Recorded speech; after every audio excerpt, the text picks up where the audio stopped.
The medical bay of the starship Stellar Dawn was cold and quiet, and filled with the soft blue glow of alien technology that humans could barely understand. Grace Park lay on the examination table, and she was not moving and she was not breathing. And the machines around her showed nothing but flat lines where there should have been signs of life. The Volnorian doctor named Thalos stood over her body with his 4 gray tentacles hanging limp at his sides, and his large black eyes showed something. That might have been sadness if anyone knew how to read Volnorian emotions. He had seen death many times across many species during his 300 years of medical practice, but something about watching this small human woman die felt different. And he could not explain why. Grace had been the only human aboard the Stellar Dawn, and she had joined the mission 6 months ago when the Galactic Council decided that humanity should have a representative on the exploration vessel the ship carried.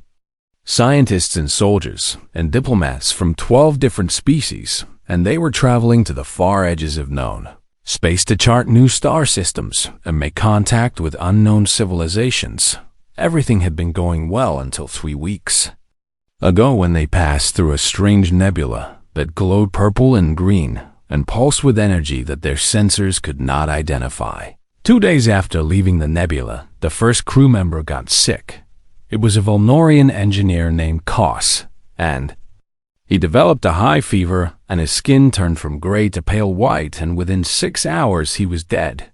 Then the Athari started dying, and they were crystalline beings who shattered into pieces when the fever took them, and the sound of their bodies breaking apart echoed through the ship like breaking glass.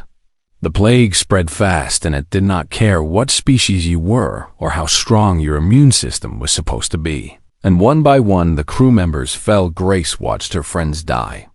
And she helped the doctors, and she cleaned the bodies, and she held the hands of aliens she barely knew as they took their last breaths. And then she got sick too. Dr. Kevin Lee was watching everything from Earth Station Omega, which was billions of miles away, but connected to the ship through quantum communication that let messages travel instantly across space.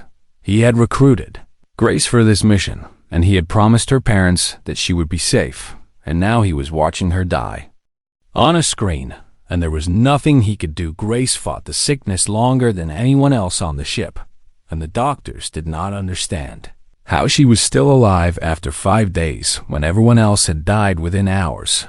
She burned with fever, and her body shook, and she coughed blood, and still she kept breathing, and still she kept fighting.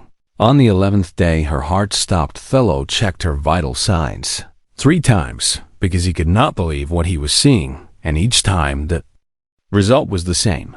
No heartbeat and no brain activity and no signs of life at all. The human woman who had refused to give up for 11 days had finally lost her battle. Kevin watched the feed from Earth Station Omega, and tears ran down his face as he listened to Thalo make the official announcement. Time of death, Galactic Standard 2847.156.9.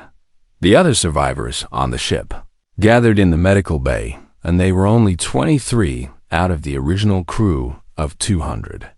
And they bowed their heads in respect for the fallen human. In their cultures, death was absolute and final, and there was no coming back from the void, and they had seen enough death in the past. 3 weeks to know that Grace Park was gone forever. Thuggo covered her body with the ceremonial shroud of the fallen, which was a silver cloth, embroidered with symbols from 100 different worlds, and he began preparing the report that would be sent to Earth. He wrote about how brave she had been, and how she had helped others, even when she was sick herself, and how she had fought longer than any being he had ever seen.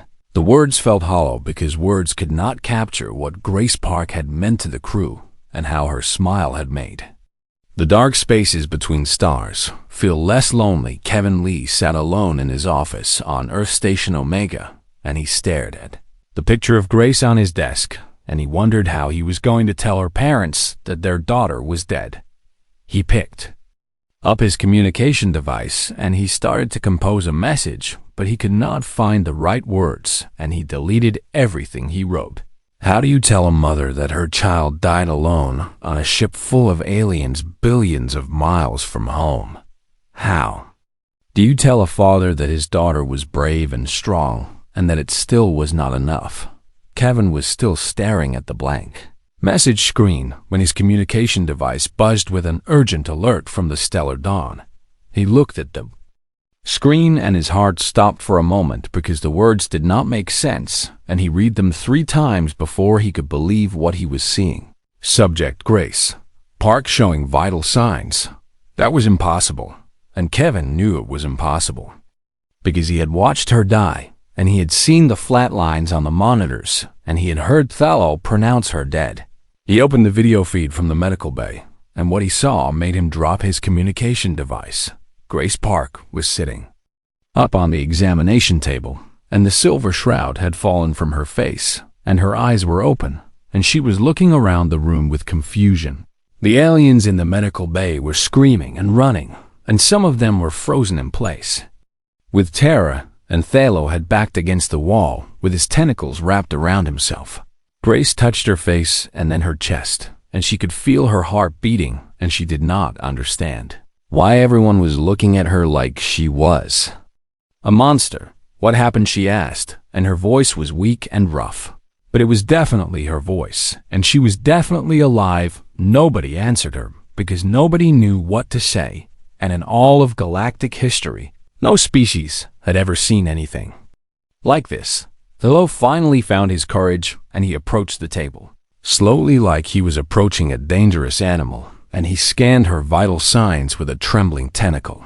Her heart was beating, and her brain was active, and her blood was flowing through her veins, and by every medical definition, she was alive. But 18 minutes ago, she had been dead, and the records proved it, and there was no scientific explanation for what had happened. Word spread across the ship in seconds, and then across the galactic communication networks in minutes, and within an hour, the entire galaxy knew that a human had come back from the dead. Earth received thousands of messages demanding explanations, and the Velnorian High Council accused humanity of hiding secret technology, and the Athari Collective wondered if humans were actually immortal beings pretending to be mortal. And in the dark corners of the galaxy, where dangerous species lurked and watched and waited, there were beings who had always dismissed humans as weak and unimportant. Now they were not so sure, because if humans could return from death itself, then maybe they had been wrong about everything. Maybe humanity was not as harmless as they seemed, and maybe it was time to take the humans seriously before they became too powerful to stop. Grace Park sat in the medical bay of the Stellar Dawn, and she was surrounded by machines that beeped and hummed and scanned every part of her body. 3 days had passed since she woke up from death, and she still did not feel like herself, and her body ached and her head hurt, and she was so tired that she could barely keep her eyes open. But she could not sleep because every time she closed her eyes, she saw darkness, and she felt the cold emptiness of death, and she woke up screaming the alien. Doctors watched her constantly, and they took samples of her blood and her skin and her hair, and they ran tests that she did not understand. Thalo was the only one who would talk to her directly because the other aliens were still afraid of her. And they whispered when she walked past them, and they moved away when she came too close. You are a medical mystery, he told her, and his tentacles moved in patterns that she had learned meant curiosity mixed with confusion. I do not feel like a mystery, Grace said, and she tried to smile, but it felt wrong on her face, like her muscles had forgotten how to do it back. On Earth Station Omega, Dr. Kevin Lee had not slept in 72 hours, and his eyes were red and his hands shook from too much coffee. But he could not stop working. He had every piece of data from Grace and the ship, and he had consulted with the best doctors and scientists on Earth, and nobody could explain what had happened. The official medical records showed that Grace had been dead for 18 minutes and 23 seconds. Heart had stopped beating, and her brain had stopped functioning, and her body temperature had dropped to match the cold air of the medical bay by every definition known to science. She had been Dead, and there was no way she should have come back. Kevin stared at the cellular scans on his screen, and he noticed something strange in the way her cells were structured. He zoomed in closer and closer until he was looking at the smallest parts of her body, and that was when he saw their cells had changed. Not much, and not in a way that anyone would notice if they were not looking very carefully, but they were different from normal human cells.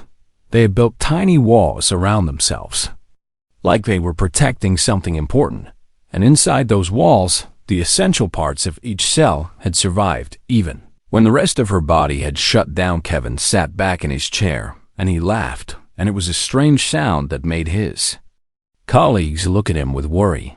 "I know what happened," he said to himself, and he immediately started preparing a presentation for the Galactic Science Council. 2 days later, Kevin stood before an audience of scientists from 30 different species, and they filled a massive auditorium on the neutral station called Unity Prime. Grace attended through a holographic projection because she was still too weak to travel, and her image flickered slightly as the quantum connection stretched across light years. "Ladies and gentlemen, and beings of all forms," Kevin began, and his voice was steady, even though his heart was racing. "What happened to Lieutenant Grace Park was not magic, and it was not resurrection, and it was not some secret human technology that we have been hiding from the galaxy. It was biology." The audience murmured and shifted, and some of the aliens made sounds that indicated disbelief. Kevin pulled up a holographic display that showed human cellular structure, and he pointed to the tiny walls he had discovered. "When Grace realized she was dying, her body did something remarkable," he explained. "Her cells went into a state that we were calling crisis hibernation. They shut down all unnecessary functions, and they built protective barriers, and they preserved the most essential parts of themselves." He showed images of a tiny creature that looked like a microscopic bear with 8 legs. "This is a tardigrade," he said, "and it is one of the smallest creatures on Earth, but it is also one of the toughest. Tardigrades can survive the vacuum of space and extreme radiation and temperatures near absolute zero. They do this by entering a state called cryptobiosis, where they basically shut down all biological processes until conditions improve." The alien scientists leaned forward with interest because tardigrades were not well known outside Earth. Kevin continued, and his voice grew more confident. "Humans evolved on a planet with ice ages and droughts and mass extinctions. We survived because we adapted, and part of that adaptation was developing a dormant version of cryptobiosis in our cells. When Grace was dying, her body activated this ancient survival mechanism. Her cells played dead while they waited for conditions to improve." Othello raised one of his tentacles and asked the question that everyone was thinking. "Are you saying that humans cannot die?" Kevin shook his head. "No, we can definitely die, and we do die all the time. But our bodies have a last resort survival mechanism that kicks in under extreme conditions. It does not always work, and it probably only works for a short time, but in Grace's case, it saved her life." Grace watched from her holographic projection, and she still did not fully understand what had happened to her. "So, I was not really dead?" she asked. "You were dead by every medical definition," Kevin replied, and his voice was gentle. "But some part of you kept fighting, even when everything said you should stop. Some part of you refused to give up." The room fell silent as the implications sank in for most species. Death was the end, and there was nothing you could do about it. And when your time came, you simply stopped existing. But humans apparently had a biological refusal to accept death as final. They had evolved to fight against the darkness, even when fighting was hopeless. One of the Krath diplomats in the back of the room stood up and left without saying anything, and his dark eyes showed something that might have been fear. The Krath had spent centuries dismissing humans as a weak and unimportant species that would never be a threat to their dominion. Now they were not so sure. Grace felt a chill run down her spine as she watched the Krath diplomat leave, and something told her that this was not over whatever came next. She knew that humanity had just become a lot more interesting to the rest of the galaxy, and not everyone would be happy about that. In the dark corners of the galaxy, there were species that had built empires on fear and violence, and they did not like surprises.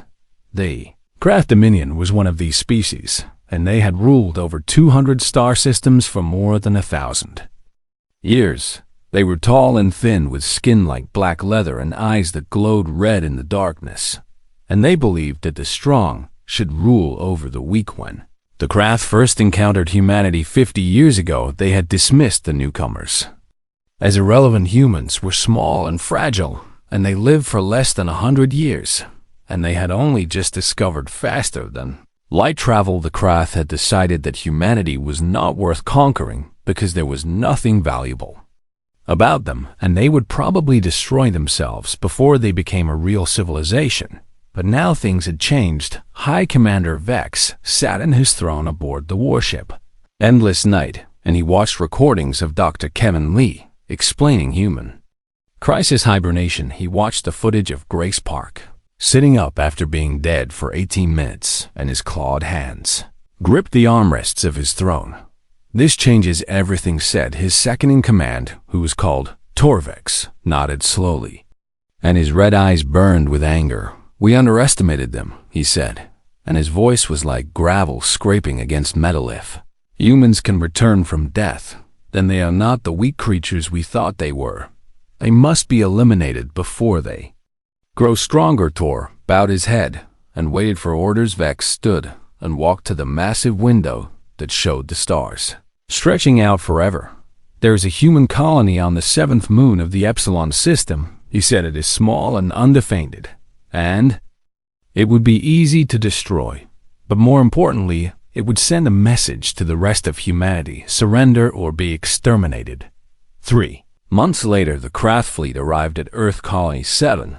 The colony was home to 30,000 humans, and most of them were farmers and scientists who had come to grow food and study the strange ecosystem of the moon. They had no military defenses because they had never expected anyone to attack them, and the galaxy was supposed to be at peace. Commander Daniel Park was visiting the colony when the Krath ships appeared in the sky, and he watched through the window of the administration building as the first bombs fell. Daniel was Grace's older brother, and he had served in the Earth Defense Force for 15 years, and he knew immediately that this was not a raid or a warning. This was an extermination. He grabbed his emergency communication device and sent a message to every human ship within range. Colony 7 under attack by Krath forces requesting immediate assistance.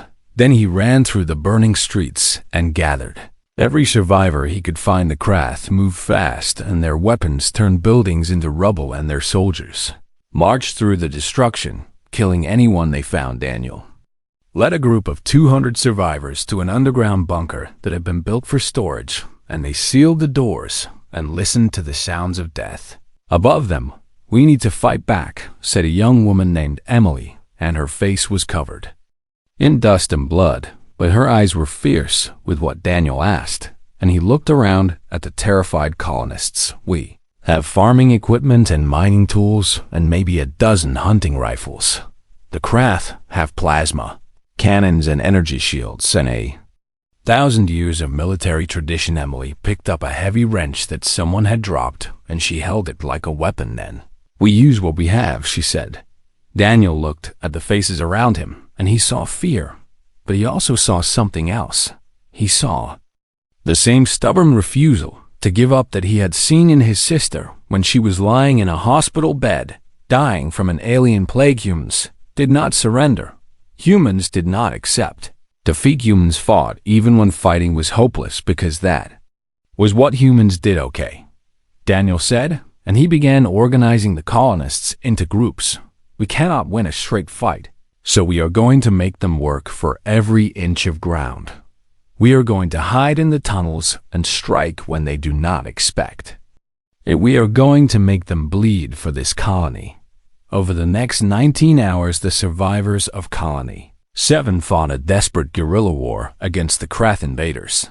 They used the mining tunnels to move unseen beneath the surface, and they popped up behind enemy lines and attacked with whatever weapons they had. A farmer named Michael rigged irrigation pipes to explode and took out a Krath patrol. A scientist named Lisa used her knowledge of the local wildlife to release a swarm of venomous insects into a Krath command post. A group of teenagers threw homemade bombs made from fertilizer and mining explosives. Krath were confused and angry because this was not how conquered species were supposed to behave. Conquered species surrendered and begged for mercy and accepted their fate. But these humans kept fighting even when they were wounded and bleeding and outnumbered 100-1. Daniel took a plasma bolt to his leg during a raid on a Krath supply depot, and he kept fighting. Emily broke her arm when a building collapsed on her, and she kept fighting. An old man named Robert had a heart attack during a battle, and when the medic revived him, he picked up his weapon and kept fighting. The Krath had never seen anything like it, and some of them began to whisper that maybe the stories about humans returning from death were true. Maybe these creatures really could not be killed. When Grace arrived with her hastily assembled rescue fleet, she found a colony that was mostly destroyed. But still resisting, she had commandeered 12 ships and called in every favor humanity had with their alien allies, and she had traveled faster than anyone thought possible. Krath commander looked at the human fleet and then looked at the colony that refused to die, and he made a decision that would haunt his people forever. Retreat, he ordered, and for the first time in Krath history, their forces fled from a battlefield. The message spread across the galaxy faster than light. The humans had won. The news of Colony 7 spread through the galaxy like fire through dry grass. Every species with access to communication networks heard the story of how 30,000 human farmers and scientists had held off the mighty Krath Dominion for 19 hours. They heard about the colonists who fought with farming tools and mining equipment. They heard about the wounded who refused to stop fighting. They heard about the old man who had a heart attack and then picked up his weapon again. And they heard about the Krath retreat for species that had lived in fear of the Krath for centuries. This was unthinkable. The Krath did not retreat. The Krath conquered and destroyed and showed no mercy, and that was simply how the universe worked. But the humans had changed something fundamental about the way the galaxy understood power. The Valnorian High Council called an emergency session to discuss what this meant for their alliance with humanity. "We have treated them as junior partners," said Counselor Mava, and her voice was thoughtful. "Perhaps we were wrong to do so." The Thari Collective sent a formal apology for ever doubting human capabilities, and they offered to share their advanced crystal technology as a gift of friendship. Species that had ignored humanity for decades suddenly wanted to establish diplomatic relations and trade agreements and military alliances. Grace Park found herself at the center of all of it. She was invited to speak before the Galactic Council, and representatives from 300 species filled the Great Hall to hear her words. She stood at the podium and looked out at the sea of alien faces, and she felt small and tired and overwhelmed. 6 months ago, she had been dead on a table in a medical bay, and now she was expected to speak for all of humanity. She took a deep breath and began. "I am not a hero," she said, and her voice was quiet, but it carried through the silent. "Ali did not choose to come back from death. I do not know why my body decided to keep fighting when everything said I should stop. But I know that what happened at Colony 7 was not about me. It was about all of us." She paused and looked at her brother Daniel, who sat in the front row with his legs still bandaged from the plasma bolt. "The people who defended that colony were not soldiers," she continued. "They were farmers and scientists and teachers and parents. They were ordinary people who faced impossible odds and refused to give up, and that is what it means to be human." The hall was completely silent, and Grace could feel 300 species holding their breath. "We are not the strongest species in the galaxy," she said. We are not the smartest or the oldest or the most technologically advanced, but we have something that I think is rare. We have the ability to look at a hopeless situation and say, what if I try anyway? She thought about the colonists who had fought with wrenches and farming tools. She thought about Emily swinging a broken arm and Michael rigging pipes to explode and Lisa releasing insects into enemy camps. We do not give up, she said, and her voice grew stronger. Even when we should, even when it does not make sense, even when the odds say we cannot win, some part of us keeps fighting because we believe that tomorrow might be better than today. She saw tears in some alien eyes and confusion in others, and she knew that not everyone would understand. But maybe that was okay. Maybe humanity did not need everyone to understand. They just needed everyone to know that humans would never stop trying.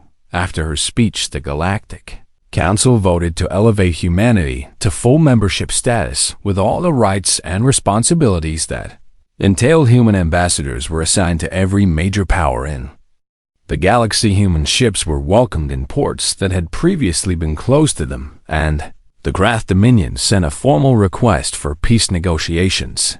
High Commander Vex sat in his throne and watched the recording of Gray's speech, and he felt something he had never felt before: fear. Not fear of human weapons or human technology, because the Krath still had superiority in both, but fear of human spirit. His people had built their empire on the assumption that every species would eventually surrender when faced with overwhelming force. But what do you do with a species that does not surrender? What do you do with a species that keeps fighting even when they are dying? What do you do with a species that refuses to stay dead? Vex did not know the answers to these questions, and that frightened him more than any weapon ever could. On Earth Station Omega, Dr. Kevin Lee received thousands of messages from scientists across the galaxy who wanted to study human biology. They wanted to understand crisis hibernation, and they wanted to know if other species could develop the same ability. Kevin worked day and night to analyze the data, and he discovered something that made him pause. The crisis hibernation response was not unique to Grace. It was present in every human he tested. They all had the potential to fight back against death. They all had that stubborn refusal built into their cells. Kevin sat back and wondered what this meant for the future of humanity, and he wondered what it meant for the future of the galaxy. 1 year had passed since Grace Park died on a medical table and came back to life. Galaxy was different now, and everyone knew it, and the changes were still rippling outward like waves from a stone dropped in still water. Grace stood on the observation deck of the newly built starship USS Resilience, and she watched the stars drift past the window. The ship was the first of a new class of exploration vessels, built with technology shared by a dozen different species, and it represented everything humanity had achieved in the past year. Daniel stood beside her with a cup of coffee in his hands, and his leg had healed, but he still walked with a slight limp. "They want to make you an admiral," he said, and his voice was half joking and half serious. Grace shook her head and smiled. "I am a lieutenant, and that is enough for Mesh." Had refused every promotion and every award and every title that the military tried to give her. She did not want to be a symbol or a legend or a hero. She just wanted to explore the stars and help people, and maybe find some peace after everything that had happened. The communication screen on the wall flickered, and Dr. Kevin Lee appeared, and he looked tired but happy. "I have news," he said, and his voice was excited. "We have confirmed that crisis hibernation can be taught to other species." Grace and Daniel looked at each other with surprise. "What do you mean, taught?" Daniel asked. Kevin pulled up some data on his screen. "The ability is dormant in humans because we evolved it naturally," he explained, "but the underlying mechanism is actually pretty simple. We have been working with Valnorian scientists, and we have developed a treatment that can activate similar responses in other species." Grace felt something warm spread through her chest, and she realized it was hope. "You mean other species can learn to fight back against death?" she asked Kevin, nodding. "Not perfectly, and not always, but yes, we can give them the same stubborn refusal that humans have the news spread quickly and soon. Species from all over the galaxy were requesting the treatment. The Volnorians were first, and they had lost so many of their people to the plague that had killed Grace, and they wanted to make sure it never happened again. Then the Athari asked for the treatment, and they were a proud species, but they had seen too many of their people shatter from illness, and they were willing to learn from humanity. Even some of the minor species that had always been overlooked by the great powers came forward and asked for help. Grace watched all of this happen, and she felt like she was witnessing the birth of something new. Humanity was not just surviving anymore, they were helping others survive. 6 months after the treatment became available, the Galactic Council held a special session to honor humanity for their contribution to galactic medicine. Grace was asked to speak again, and this time she did not feel small or tired. She felt proud. We did not come to the stars to conquer, she said, and her voice filled the great hall. We came because we were curious and because we wanted to see what was out there. We came because humans have always looked at the horizon and wondered what lay beyond. She looked at the representatives from 300 species, and she saw friends and allies and partners, and when we found you, we found something better than we ever imagined. She continued, we found a galaxy full of incredible beings who have so much to teach us and so much to share with us, but we also found that some of you had given up, some of you had accepted that death was inevitable and that there was nothing you could do about it. Some of you had stopped fighting. She paused and let her words sink, and we are here to tell you that you do not have to. Except that you do not have to give up. You can choose to keep fighting even when the odds are against you. You can choose to believe that tomorrow might be better than today. You can choose to refuse to stay dead. The hall erupted in sounds that Grace did not fully understand, but she knew they were sounds of agreement and hope, and maybe even joy. After the ceremony, Grace walked through the Gardens of Unity Prime with her brother and Dr. Kevin Lee. The gardens were filled with plants from 100 different worlds, and the air smelled like flowers and growing things. We did good, Kevin said, and he smiled at Grace. You did good. Grace shook her head. We all did this together, she said. I was just the first one to wake up. Daniel laughed and put his arm around his sister. That is very humble of you, he said, but you should know that there are children all over the galaxy who are being told stories about the human who came back from death. You are a legend, whether you like it or not. Grace looked up at the sky where she could see the distant stars, waiting to be explored. Maybe, she said, but I hope the legend they tell is not about me coming back from death.